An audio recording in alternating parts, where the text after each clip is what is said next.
노안을 피할 수는 없어도 분명히 늦출 수는 있습니다. 몸에 노화가 시작되면 근육이 줄어들고 힘이 빠지듯 눈의 근육도 탄력과 힘을 잃습니다. 하지만 눈 운동을 통해서 눈 근육들을 잘 회복시키고 단련하면 충분히 잘 보이는 눈으로 돌아갈 수 있다는 얘기입니다.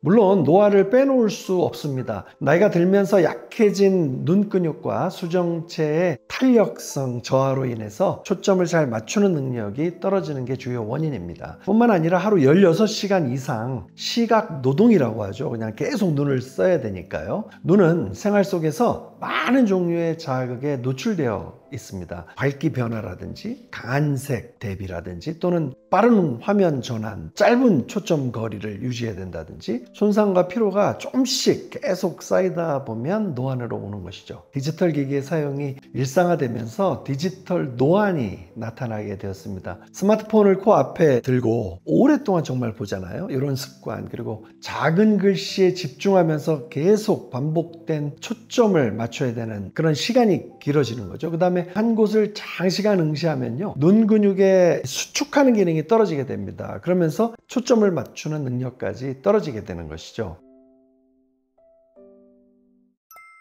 눈 스트레칭과 트레이닝을 통해서 눈 근육의 힘을 회복시키고 초점 조절 능력을 단련하게 되면 충분히 잘 보이는 눈, 맑은 눈으로 돌아갈 수 있다고 연구 결과들도 있습니다. 시력은 단지 얼마나 잘 보느냐의 문제가 아니라 얼마나 유연하게 볼 수 있느냐의 문제입니다. 그 유연성은 눈 근육의 움직임과 탄력성에서 나오는 거죠. 조절력을 유지하는 힘, 즉 초점을 잘 맞추기 위해서 조절력을 유지하는 힘, 초점을 부드럽게 빠르게 전환하는 능력 키우는 게 중요한데요. 눈 운동으로 얼마든지 가능합니다. 눈의 조절근인 선모체근, 렌즈를 조절해주는 근육인데요. 계속 선모체근이 가까운 곳만 응시하거나 장시간 같은 거리의 물체에 초점을 고정할 경우는 쉽게 경직되게 됩니다. 초점을 전환하는 능력이 떨어지게 되는 거죠. 그리고 시야의 선명도 역시 흐려지게 되는데요. 이때 필요한 것이 바로 눈 스트레칭입니다. 눈을 의도적으로 멀리 보기, 사선을 응시하는 거, 원형으로 회전시키는 거, 초점 풀기, 시각 자극이 포함된 패턴 추적 운동이라고 그러는데요. 이런 패턴을 계속 따라가는 운동이나 또는 점, 선, 도형을 눈으로 따라가는 동작 등으로 근육의 긴장을 풀어주고 다시 수축할 수 있는 힘을 회복하는 데 도움이 됩니다. 스트레칭을 통해서 조절근을 유연하게 만들면 짧은 거리에서도 초점을 정확하게 맞출 수 있고요. 시야 전환 속도가 빨라지게 됩니다. 눈 트레이닝은 눈 깜빡임이 자연스럽게 회복되면서 안구 건조나 피로감도 줄어들게 되는데요. 이런 동작들을 반복하면 단지 눈뿐만이 아니라 목, 또 속귀라고 하는 전정기관의 협응력을 아주 좋아지게 해서요. 시선이 흔들리거나 어지럼증을 느끼거나 방향감각 저하, 감각운동 통합력이라고 하는데요. 시각적 집중력을 회복시켜 줍니다.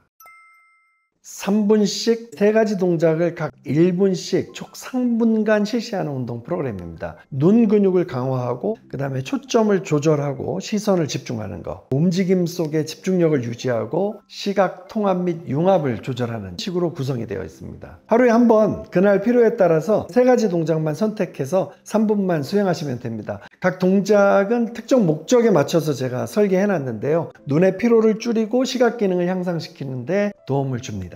운동은 짧고 정확해야 합니다. 특히 이런 시각, 감각 운동은 더 그래야 하고요. 무엇보다 꾸준히 할 수 있어야 효과를 기대할 수 있겠죠. 3분만이라도 해도 효과를, 특히 눈은 짧게 자주 꾸준히 움직일 때 가장 건강하게 반응합니다. 근육들이 과도하게 할 경우에는 쉽게 피로해지기 때문입니다. 그래서 눈 스트레칭을 할 때 오히려 눈이 뻣뻣하고 아프거나 초점이 잘 안 맞고 두통이 생기는 걸 경험한다면 과한 훈련이 원인일 수도 있습니다. 그러므로 3동작을 1분씩 총 3분만 진행하는 게 좋습니다.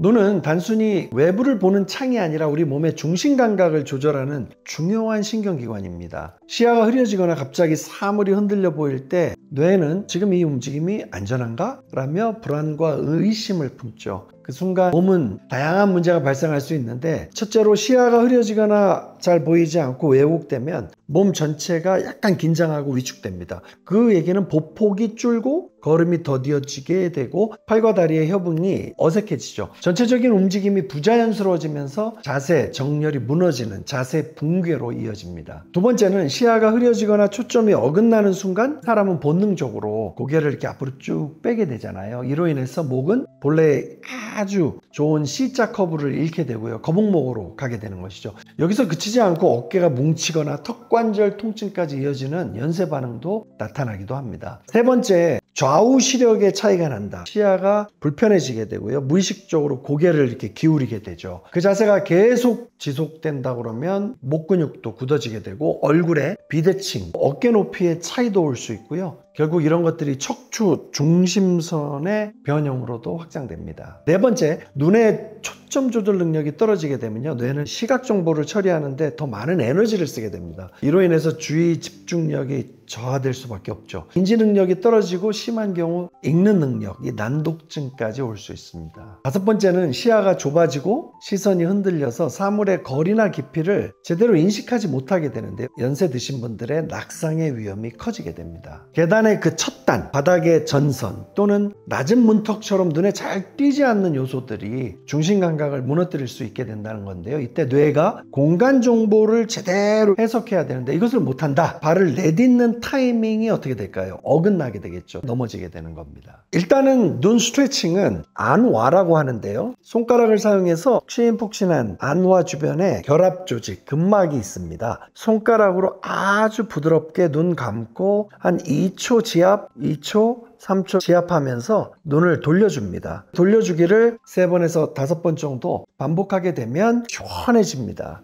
그 다음에 손바닥을 살짝 열을 내서요, 그대로 가볍게 눈에다가 갖다 대고요, 30초, 60초 그냥 가만히 눈을 쉬게 하는 겁니다. 또 하나는 눈을 깜빡이는, 감았다 끄고, 너무 세게 하지 말고 그냥 가볍게 저속노안 책에 소개한 시각봉 응시하시면서 그대로 위, 아래, 위, 아래, 그리고 옆, 옆, 옆, 옆. 너무 빨리 하지 않고요. 1, 2, 3, 4.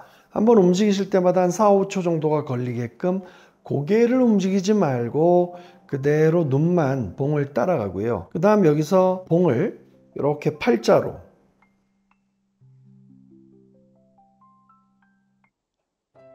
이런 식으로, 제 눈이 지금 이렇게 움직여지는 게 보이시잖아요. 이것을 이렇게 따라가면서 고개를 돌리지 말고 눈만 이렇게 따라갈 수 있게, 그리고 선을 따라가는 겁니다. 그래서 선이 이런 식으로 되어 있다면 위, 아래, 위, 아래, 위, 아래.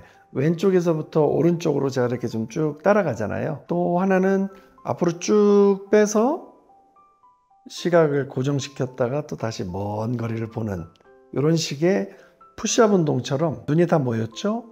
그 다음에 또 먼 거리로 갈 수 있게 눈을 스트레칭하는 데 도움이 됩니다. 눈은 나이보다 습관에 먼저 반응합니다. 무의식적으로 하는 작은 행동 하나하나가 눈의 피로를 누적시키게 되고 눈물막을 깨트려서 초점 전환 능력을 떨어뜨리게 되는 거죠. 눈은 꾸준한 보살핌을 좋아합니다. 먹는 것, 마시는 것, 쉬는 방식 하나하나가 시력을 만들기 때문에 평소 눈을 좋게 만드는 습관을 들이는 게 중요한데요. 눈을 건강하게 만드는 가장 좋은 방법은 눈 디톡스 시간을 갖는 겁니다. 하루에 한 번 눈이 쉴 수 있도록 알람을 설정하는 거죠. 알람이 울리게 되면 3분 동안 스마트폰과 모니터에서 눈을 띄고 눈을 위한 운동을 하거나 눈을 감고 휴식을 취하면 됩니다. 카페인 대신엔 국화차, 결명자차, 마리골드차, 블루베리차 추천되고 있고요. 눈 건강에 아주 좋다고 알려진 영양제도 과잉 섭취하면 되레 부작용을 부를 수 있다고 주의를 필요한다라는 전문가들의 말이 있습니다.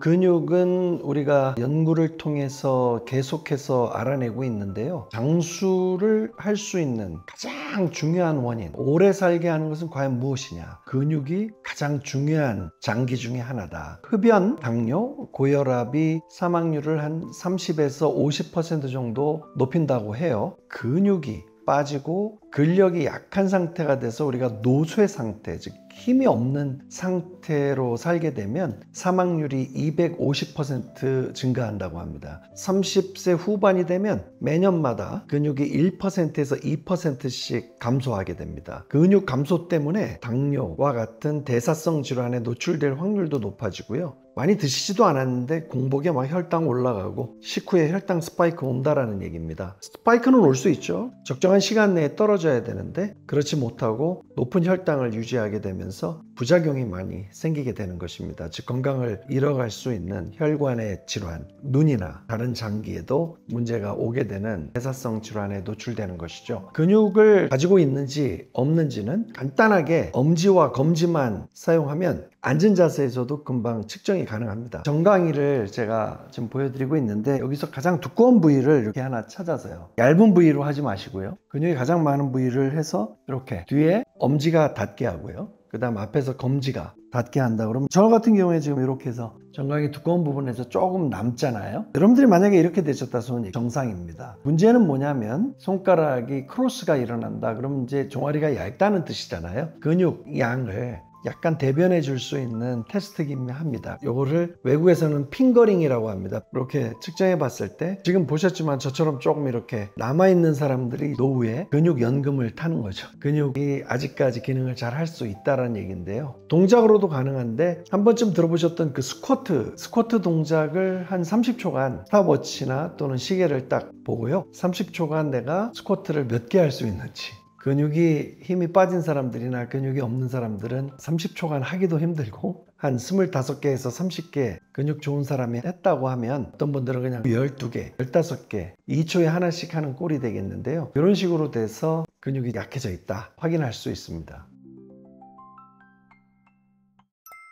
지금 제가 보여드렸던 종아리에서 핑거링 하는 것과 그 다음에 스쿼트 동작을 제법 빠르게 30초간 반복하는 테스트들은 이미 오랫동안 운동과학 분야나 또는 건강과학 분야에서 많이 활용이 됐습니다. 그것은 무엇을 위해서 활용이 됐냐면 특히 노인들의 노후의 신체 기능 어느 정도 지금 유지되고 있느냐 이런 것들을 확인하고 신체 능력에 따라 이분들이 질병에 노출될 수 있는 확률이 어느 정도 되냐, 그 다음 낙상을 할 확률이 어느 정도 되냐, 언제까지 실제적으로 살아내실 수 있느냐 이런 것들을 보기 위해서, 그리고 더 나아가서는 신체 기능에 따라서 근육 크기에 따라서 이분들의 삶에 장애가 어느 정도 있느냐, 근육이 큰 사람과 크지 않은 사람과 계단을 오를 때나 걸을 때에 제한되는 것들이 어떻게 다른가, 차이가 있는가 이런 것들을 많이 봤기 때문에요. 오랫동안에 확립이 된, 개발이 되고 검증이 된 측정 항목들이다 보시면 되고요. 결국 왜 이런 게 중요하냐 말씀드렸던 겁니다. 계속 반복하는데 근육 양이 떨어지게 될 때 일단 질환에 노출되지 않더라도 우리 인간이 할 수 있는 이 직립보행 기능, 무거운 것을 들고 또는 내려놓고 앉았다 일어났다 그리고 무엇인가를 꺼내고 넣고 밀고 당기고 하는 일상생활에서 우리가 잘 의식하지 못하는 가장 중요한 기본적 신체 활동들이 있는데 이런 것이 장애를 받게 되는 겁니다. 계단 오르기도 겁나고 또는 주저하게 되고 허리를 구부리는 것도 주저하게 되고 모든 것들이 예전에 멀쩡하게 했던 신체 활동들인데 안 되게 된다. 그리고 신호등을 건너는데 예전에는 초록불이 들어왔을 때 아주 편안하게 건넜던 신호등을 뭔가 이제 걸음이 늘어지면서 조급하게 빡빡빡빡 움직이면서 차가 들어오면 어떡할까라는 이 조급함이 있다 그러면 내 삶에서의 장애를 겪는 거잖아요. 그런 것들을 예방하고 좋은 기능으로 건강하게 살기 위해서 정말 중요한 문제가 되는 것이죠. 단계별 재활운동법은 일단 앉아서 하실 수 있는 것부터 제가 좀 보여드리면요. 이렇게 앉아서요. 발 뒤꿈치만 들어보는 겁니다. 하나, 둘, 하나, 둘, 하나, 둘, 하나, 둘. 그러면 이렇게 뒤꿈치를 들었을 때 제 종아리 근육을 쓰잖아요. 이렇게 될 때 종아리 근육만 쓰는 게 아니라 햄스트링 근육도 사용하게 되는데요. 종아리를 들었다 내렸다를 한 20회에서 30회 정도 하시죠. 그 다음에 이게 끝나면 하나씩 바꿔가면서 걷는 흉내를 내면서 이렇게 하면 여전히 무릎과 발목, 고관절에 있는 근육들을 자극하게 됩니다. 20회, 30회 이런 식으로 하시고요. 그 다음에 앉아서 하나, 요거를 할 수 있겠죠. 둘, 이런 식으로요. 예. 예. 이것도 걷는 동작이지만 무릎을 이렇게 올리는 겁니다. 저는 벌써 지금 한 8개, 9개, 10개 이렇게 하게 되는데 앞쪽에 있는 근육이 좀 딱딱해져 오거든요. 이런 식입니다. 괜찮다고 그러면 지금 제가 의자에 앉아 있잖아요.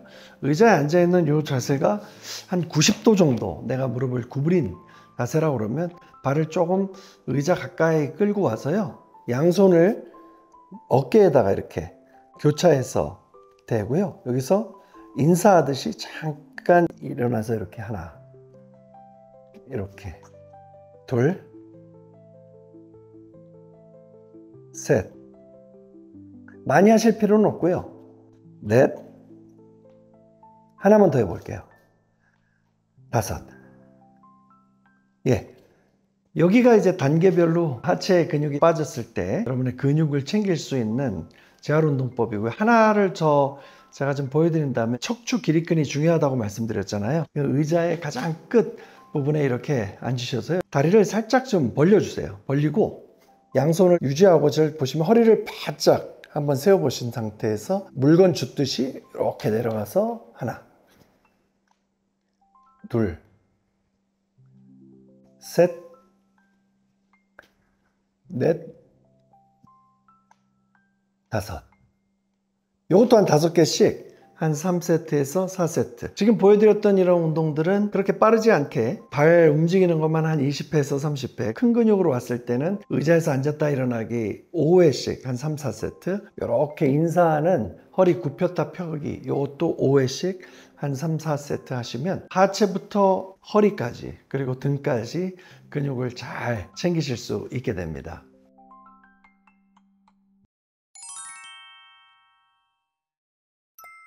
우리 몸의 생존을 위해서 가장 중요한 근육은 하체 근육입니다. 대퇴사두근, 대둔근, 햄스트링 이런 근육들이 가장 큰 근육들 중에 꼽히고요. 가능하다 그러면 허리를 바로 세울 수 있는 허리, 척추 기립근, 손 근육, 팔 근육들이 생존 근육이라고 말씀드릴 수 있습니다.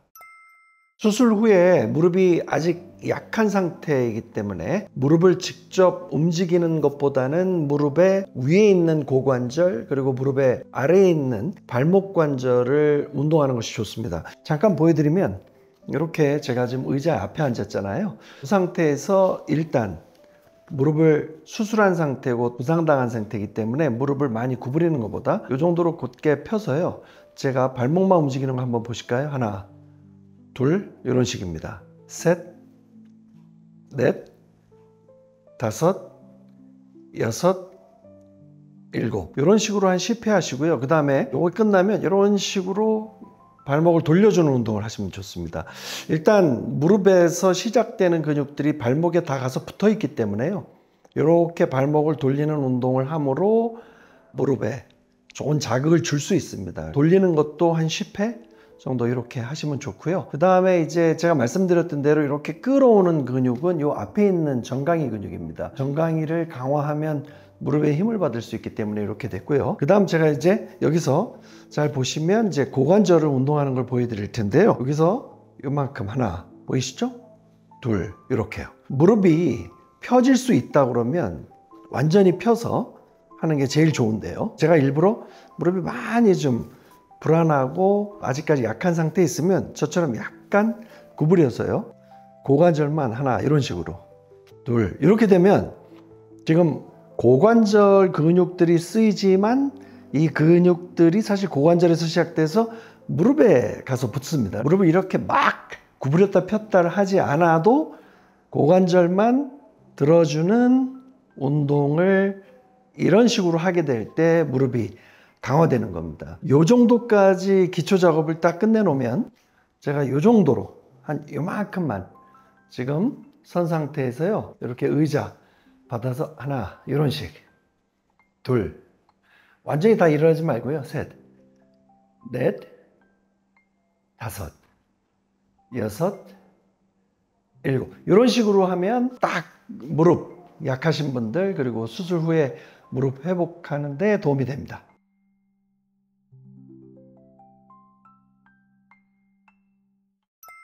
방금 보여드렸던 운동들은 무릎 관절 주변에 있는 근육을 강화하는 운동이었습니다. 관절을 제대로 노후까지 건강하게 사용하시려고 그러면 뼈나 뼈에 붙어 있는 연골은 노화가 오게 되면서 계속해서 얇아지고 손상을 입게 되는데요. 결국은 이러한 연골 손상이나 또는 인대 손상을 막아줄 수 있고 손상이 있을 때 그것을 회복시켜 주면서 보호해 줄 수 있는 관절 보호제 역할을 하는 것은 근육입니다. 근육이 결국 뼈를 움직여주는 거기 때문에요. 구부렸다 폈다 하는 걷는 동작, 계단 올라가는 동작을 할 때 근육이 없게 되면 뼈는 자기 마음대로 움직이려고 하겠죠. 그 얘기는 뭐냐면 뼈가 움직여야 될 궤도 속에, 궤도 가운데 움직여야 관절에 무리를 주는 것을 줄일 수 있는 건데 이게 그냥 휘청휘청하고 흔들리면 관절에 무리가 많이 가겠죠. 그리고 실제적으로 정형재활의학과에서도 관절 안정성이 무너진다라고 하는 건데요. 관절 불안정성은 통증과도 연결돼 있잖아요. 의학적으로도 굉장히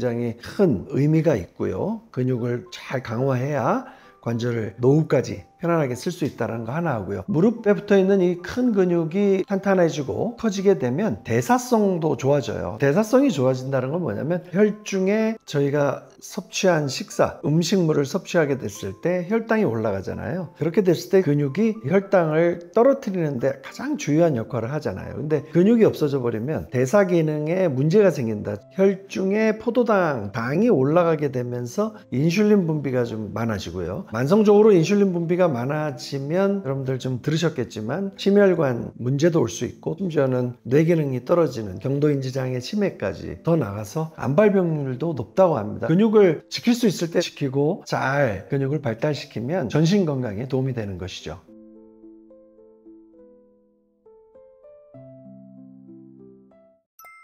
제가 지금 방금 여러분들에게 시범 보였던 이 운동들은요, 운동 종목당 한 8회에서 10회 정도, 8회에서 10회 정도를 2세트 또는 4세트, 좀 지치시면 한 2세트로 끝내시고요. 이게 좀 체력이 붙는다 생각하시면 4세트, 4세트까지 해주시면 좋을 것 같고요. 어떤 운동이든지 운동을 수행하는데, 즉 운동을 하는데 관절에서 불편함이 느껴진다. 3대 원칙입니다. 1번 원칙, 천천히 하자.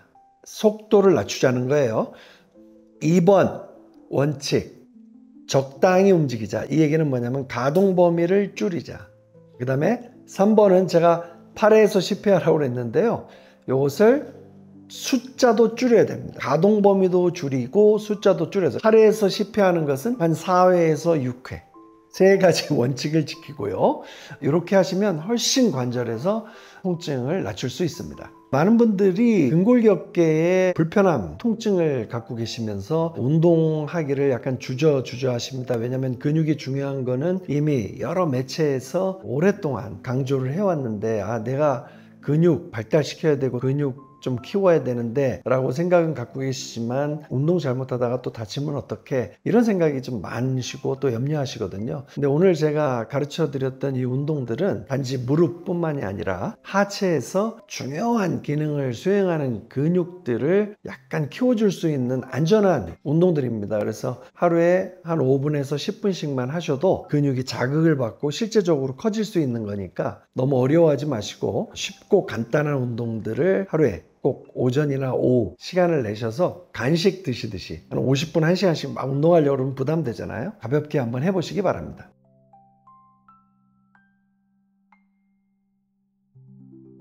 지금까지 여러분들에게 운동을 잘 가르쳐 드렸던 홍정기 TV의 대표 홍정기 교수였습니다.